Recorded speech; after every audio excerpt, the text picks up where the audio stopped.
Olá pessoal, sejam bem-vindos. Nós vamos fazer aqui uma revisão para a Unicamp 2017. Ver alguns exercícios, revisar alguns temas, algumas equações, lembrar alguns conceitos, alguns conteúdos. Beleza? Para isso, preparamos uma lista de exercícios. Essa lista de exercícios vocês vão encontrar lá no site, no nosso blog, no blog da Física, no blog do Pica-Pau. E aí nós vamos trabalhar esses temas juntos. Vamos começar? A playlist está montadinha para vocês. Siga a gente no YouTube, siga a gente no Bora Passar, no Facebook e vamos começar aqui um trabalho legal de revisão para a Unicamp 2017. Bora? Então vem comigo, galera. Nós vamos trabalhar alguns temas relacionados aqui à física, onde a mecânica é realmente a parte mais abrangente ali, contemplando mais ou menos 47% da prova, ou seja, é um conteúdo muito grande, beleza? Principalmente a parte de movimentos, a Unicamp preza muito você ter esse conhecimento de movimentos, legal? E nós temos alguns exercícios para vocês, beleza? Como primeiro exercício para vocês, eu coloquei o seguinte, Unicamp 2016, legal? Olha só, drones são veículos voadores não tripulados, controlados remotamente e guiados por GPS. Uma de suas potenciais aplicações é reduzir o tempo da prestação dos primeiros socorros, levando pequenos equipamentos e instruções ao local do socorro, para que qualquer pessoa administre os primeiros cuidados até a chegada de uma ambulância. Considere um caso em que um drone ambulância se deslocou 9 km em 5 minutos. Nesse caso, o módulo da velocidade média é de aproximadamente, que legal, cara, um exercício mega simples, ok? Muito legal, ele faz toda aquela contextualização, mas o exercício é simples. Nós temos aí um deslocamento, um ΔS de 9 km, no intervalo de tempo de 5 minutos. É isso, confere? Vamos dar mais uma olhadinha? 5 minutos, beleza? Ó, meu amigo, 9 quilômetros. Então, esse ΔS, podemos representá-lo 9.000 metros. 5 minutos. Então, 5 vezes 60 segundos. Olha lá, unidade do Sistema Internacional. Que belezinha. Tá joia? Então, moçada, conceito simples, aplicação direta, vamos lá, estudo do movimento básico, ΔS sobre ΔT, velocidade média, 9.000 metros em 5 vezes 60, 300 segundos. 0,090 por 3, 30 metros por segundo. Que beleza. 30 metros por segundo já é a resposta, já é a alternativa que o exercício pediu. Ou se você quiser dar uma exageradazinha, você fala assim, quero passar para quilômetro por hora. Então multiplica por 3,6. Então você teria esse mesmo resultado em quilômetros por hora. Fechou? Mas não há necessidade, o exercício pediu em metros por segundo mesmo, alternativa B, tá aí. Beleza, moçada? Vamos para o exercício 2? Vamos dar uma olhadinha. Olha junto comigo. Vamos vê-lo, tá? Também Unicamp 2016, porém, a ideia é trabalhar esse tema aí, moçada. Olha que legal. A demanda por trens de alta velocidade tem crescido em todo o mundo. Uma preocupação importante no projeto desses trens é o conforto dos passageiros durante a aceleração.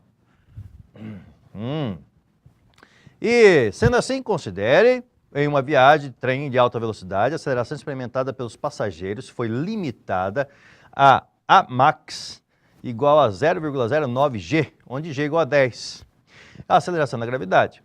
Se o trem acelera a partir do repouso com aceleração constante igual a max, a distância mínima percorrida pelo trem para atingir a velocidade de 1.080 km por hora. 1.080 km por hora. Vamos fazer juntos? Pensando o seguinte, cara, ele deu informações suficientes para você desenvolver, colocar aqui do lado, para a gente poder trabalhar juntos. Olha só, ele deu informações como a aceleração máxima igual a 0,09 g. Ok? onde G, 10 metros por segundo ao quadrado. Então, é só uma forma diferente de falar o quê? Cara, qual é o valor dessa aceleração máxima, então? Ó, 10 vezes 0,09, então 0,9 metros por segundo ao quadrado. Ah, porque podia ter dado direto. Sim, é só para dar uma enfeitada, né? Beleza? Dourar a pílula ali. Beleza? Agora, moçada, aliás, né? Foi dada a aceleração, foi dado que partindo do repouso, velocidade inicial igual a zero, atingindo a velocidade de 1.080 km por hora. Nossa, Pica-Pau, mas isso aqui tem km por hora, como é que isso aqui vai virar metros por segundo? Olha que legal, olha lá, 1.080, né? É 10 vezes 108, e 108 km por hora corresponde a 30 metros por segundo. 30 metros por segundo, então aqui serão 300 metros por segundo. Ah, então lá, dividido por 3,6, então aqui nós teremos 300 metros por segundo, tá? Meio exagerado esse valor, né, moçada? Meio exagerado, mas olha lá, tá lá. Cara, ele quer saber o deslocamento, ΔS. Aí você fala assim, tudo bem, ΔS, que equação eu uso? Eu tenho equações de movimento que eu posso utilizar. Então você fala assim, Pica-Pau, eu sempre decorei, ó, sorvete, né? É o sorvetão, sorvetão, beleza, tá aí, é o vovô, e o Torricelli, isso, tem o Torricelli também, que legal. Ó, cara, você tem 4 equações, né? Qual que eu vou usar? Primeira, não dá. Por que você não pode usar a primeira? Cara, porque movimento que tem o quê? Aceleração. E aqui não tem, ó. Aqui não tem aceleração. Então, já descarta a primeira. Movimento com aceleração. Então, ó, aqui tem aceleração, aqui tem aceleração, aqui tem aceleração. Legal. Então, vai ter que ser uma dessas 3 aqui. Certo? Uma dessas 3. Deixa eu ver. Eu poderia usar a primeira? Vamos ver. A primeira. O que você precisa para calcular a primeira? Aqui, ó, eu tenho ΔS. Que é o que ele quer, ΔS. Ele partiu do repouso. Beleza, repouso, velocidade inicial igual a zero. Ele deu aceleração. Que legal, tem aceleração. Mas ele não falou em tempo. Não falou tempo. Eu não tenho tempo. E agora? Caramba, cara. Se ele não falou o tempo, quando o tempo não é dado, o que acontece? Torricelli é usado. Então, moçada, tá lá. Velocidade final, 300. Isso igual a velocidade inicial, 0, mais 2 vezes a aceleração, 0,9, vezes o ΔS. Então, nós vamos ter aqui 300 ao quadrado, cara, 90 mil, né? 2, 4, aí, beleza, 90 mil. Aqui, 1,8 ΔS. ΔS, então, 90 mil dividido por 1,8. Se fosse só 90 por 1,8, daria 50 mil. Então aqui, ó, 50 mil metros. Ou 50, o que é mil mesmo? Mil é quilo. Então, ó, quilômetros. 50 quilômetros. Fechou? Tá ok, moçada? Então, exercício 2 aí, né? Para a gente poder avaliar a alternativa C. Fechou? Moçada, vamos dar uma olhada já no 3. Na continuação, o exercício 3. Vamos ver juntos? Anemômetros são instrumentos usados para medir a velocidade dos ventos. Anemômetro, ventos. Legal? Agora, sua construção mais conhecida é proposta por Robinson em 1846, consiste em um motor com 4 conchas hemisféricas presas por hastes, conforme a figura abaixo. Em um anemômetro de Robinson ideal, a velocidade do vento é dada pela velocidade linear das conchas. Um anemômetro em que a distância entre as conchas e o centro de rotação é de 25 centímetros, é o raio, né, moçada? Em um dia cuja velocidade do vento é de 18 km por hora, teria uma frequência de rotação de quanto? Se necessário, considere π igual a 3. Legal? Então, eu tenho a velocidade. Então, eu sei a velocidade. Velocidade, 18 quilômetros por hora, dividido por 3,65 metros por segundo. Beleza? Eu tenho um raio de giro, certo? Um raio de movimento circular ali. Opa! 25 centímetros, 0,25 metros, certo, moçada? Olha só, paridade de unidades, trabalhar com unidades que se relacionam, que conversam entre si. Então, é metros aqui embaixo. Aqui é metros por segundo, tudo bem, mas ó, a unidade de distância nessa unidade é metros. A unidade aqui, ó, metros, legal? Opa, tá, que mais? Deu também a vocês que o pi aproximadamente 3, para não dificultar tuas contas, tá ok? Ora, cara, poxa, como é que eu posso relacionar essas informações? O anemômetro está num movimento circular, tá ok? Com velocidade constante, velocidade linear constante, então circular e uniforme, tá? Movimento circular com velocidade constante, uniforme. Cara, o que caracteriza o movimento para ser circular? Bom, cara, para ser circular tem que ter aceleração centrípeta, certo? Aceleração centrípeta. A aceleração centrípeta acontece com o cálculo dado por v ao quadrado dividido por raio, ou uma outra possibilidade, ser o quê? Ômega ao quadrado vezes o raio. Quer dizer, você tem duas formas de calcular a aceleração centrípeta, tá ok? Usando a velocidade linear ao quadrado dividido pelo raio de giro, ou pela velocidade angular ao quadrado vezes o raio de giro. Que legal! Então, a aceleração centrípeta caracteriza um movimento circular. O fato dele ser uniforme é o fato de a aceleração tangencial ser igual a zero, ou seja, não ter nenhuma aceleração modificadora do valor da velocidade. Temos uma aceleração modificadora da direção da velocidade, ok? Ora, aí, moçada, você tem então, poxa, cara, nesse movimento, velocidade igual ômega vezes raio.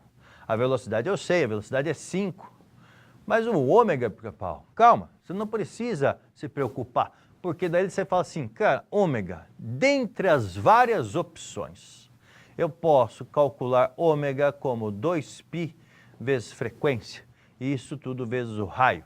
Então ficaríamos com 5 igual a 2 vezes π, que é 3, a frequência que é o pedido dele, e o raio que é 0,25.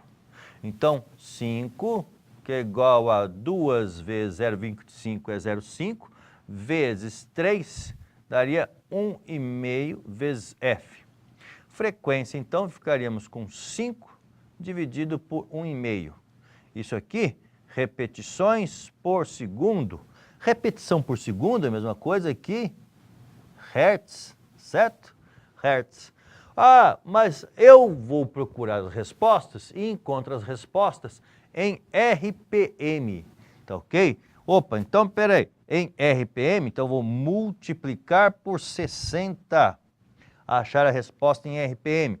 Tá, então daqui eu obtenho que a frequência vai ficar 60 dividido por 1,5, é 40, 40 vezes 5, 200 RPM.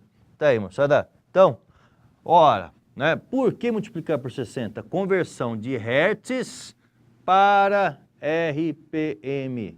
Fechou?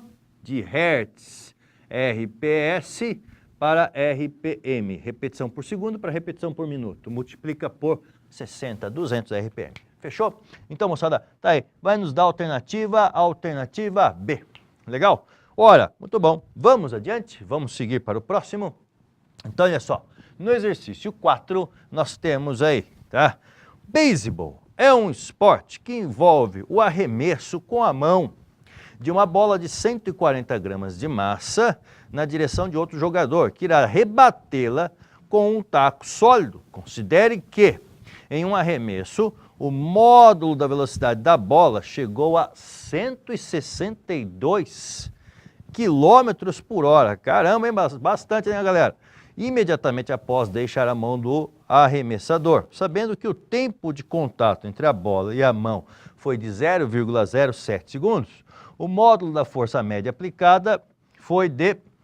Legal? Moçada, nós temos então aqui um exercício envolvendo a chamada dinâmica impulsiva. Você não precisa falar assim, cara, nossa, eu consigo me virar sem a dinâmica impulsiva? Consegue, consegue. Mas o que acontece, moçada? Vocês têm ali o seguinte, dinâmica impulsiva, teorema do impulso. Teorema do impulso. Cara, teorema do impulso, pica-pau, mas espera aí, o que é impulso mesmo? Nossa, ó, impulso, impulsionar alguma coisa é você fazer força no intervalo de tempo. Quando você faz força no intervalo de tempo, você provoca a variação da quantidade de movimento desse corpo. Curiosidades à parte, ou ainda, né, aprofundamentos à parte, você tem que esses conceitos são conceitos vetoriais, ó. Força é vetor. Vetor vezes escalar, tendo como resultado um vetor. Aqui, ó, poxa, quantidade de movimento é vetor, porque envolve o quê? Quantidade de movimento. Quantidade de movimento é massa vezes velocidade. Velocidade é grandeza vetorial. Escalar vezes vetor, resultado, vetor. A variação da quantidade de movimento é vetorial. Então, impulso vetorial. Caramba, cara, então você tem ali toda um preenchimento teórico do conceito de impulso. Impulso que é uma grandeza média. Por quê? A grandeza média. Você está trabalhando força vezes uma variação do tempo. Força vezes uma variação do tempo, não um tempo instantâneo. Então não é uma força, não é um conceito instantâneo, sim um conceito médio. Ora, cara, tá lá. Nós não vamos precisar da parte vetorial. Por quê? Você tem ali, ora,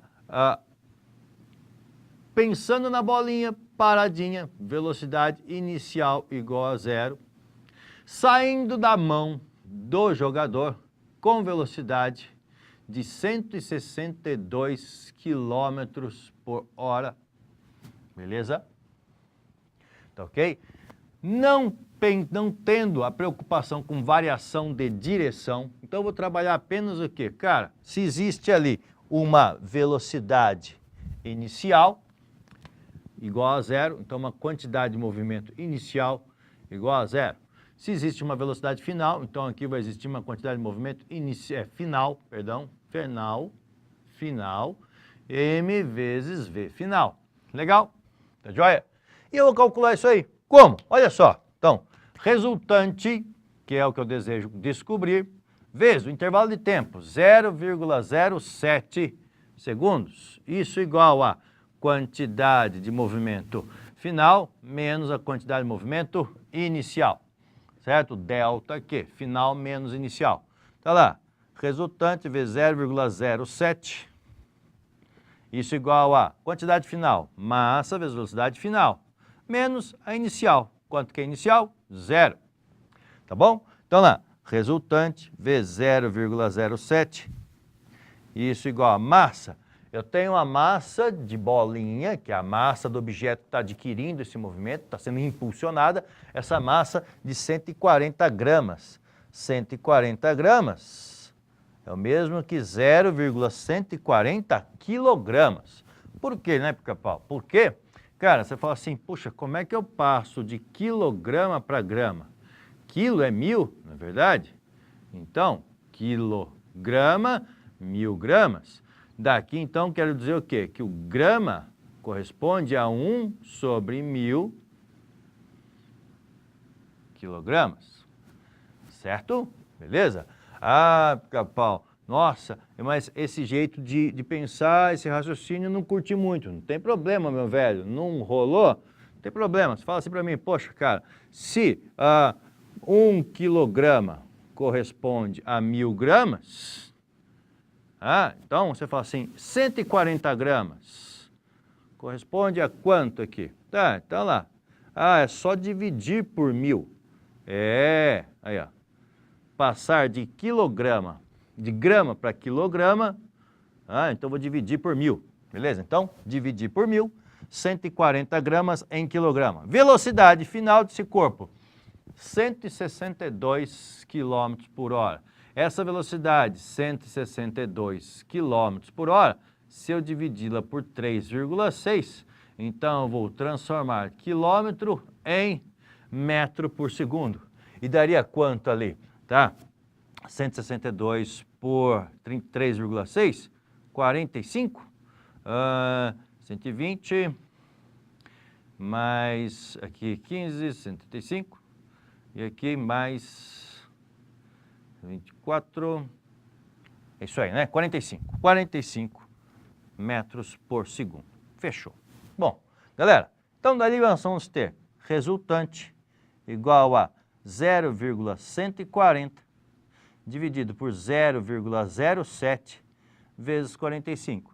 Repara, né, moçada? Repare que a Unicamp ela não exagera nas contas. Ela coloca alguns números realmente mais rebuscados, mas ela não dá uma exagerada. Ela não quer te sacanear nesse sentido, mas ela exige que você saiba fazer contas. Tá aí, ó. Esse número aqui não é um número difícil. Você fala assim, cara, poxa, eu teria então aqui, para fazer esse cálculo, resultante igual a, poxa, ó, andando 2 casas ficaria 14 dividido por 7. É difícil esse número? Vezes 45.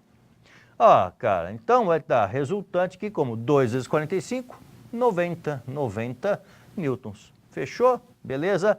E aí eu tenho então o cálculo da força média que a mão do rapaz aí, do lançador fez sobre a bola. Ora, dúvidas? Beleza? Temos aí, então, moçada, teorema do impulso, dinâmica impulsiva. Vamos fazer mais um? Vamos lá? Exercício agora, exercício 5. Olha só, vamos ver juntos o exercício 5. Dá uma olhadinha junto comigo aí, moçada. No exercício 5, eu tenho então para vocês, qual a ideia? Músculos artificiais feitos de nanotubos de carbono embebidos em cera parafina podem suportar até 200 vezes mais peso que o músculo natural do mesmo tamanho. Considere uma fibra de músculo artificial de 1 milímetro de comprimento, suspensa verticalmente por uma de suas extremidades e com massa de 50 gramas, pendurada em repouso em sua outra extremidade. O trabalho realizado pela fibra sobre a massa ao se contrair 10%, erguendo essa massa a uma nova posição de repouso é de... Cara, legal. Você fala assim, Pica-Pau, não faço a menor ideia de como produzir uma resposta. Não tem problema, meu velho. Vamos juntos aqui, ó. Eu tenho um nanotubo, certo? Vai funcionar como um músculo. Esse nanotubo tá suportando ali uma massa de 50 gramas.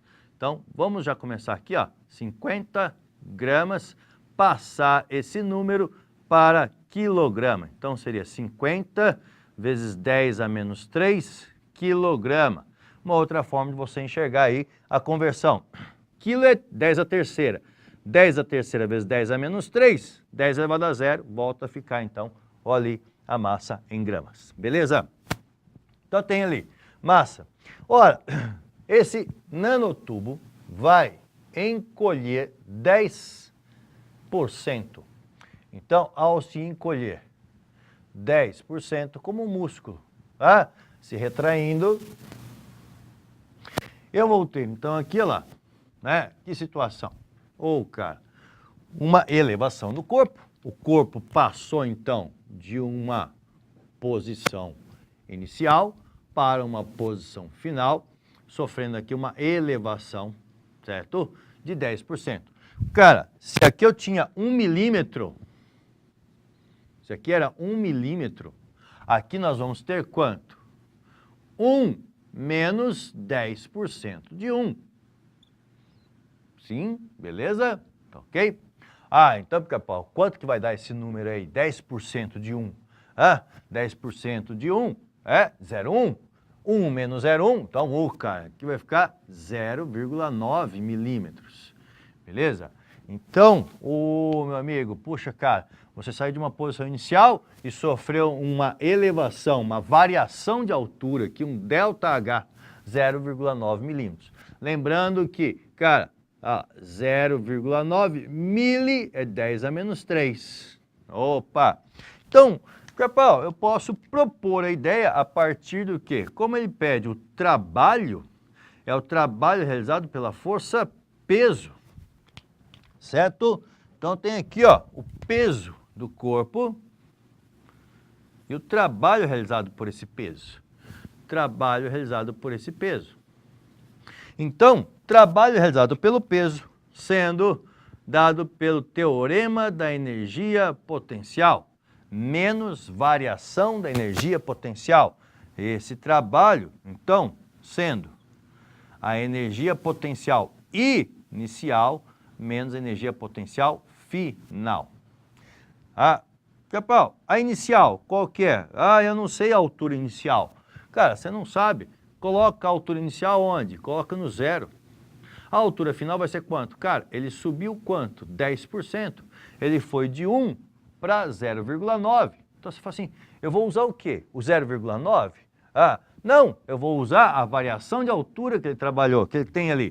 Ora, então você fala assim, puxa, cara, posso aplicar direto o quê? A ideia de que saiu de uma altura inicial 0 e foi para uma altura final, mgh.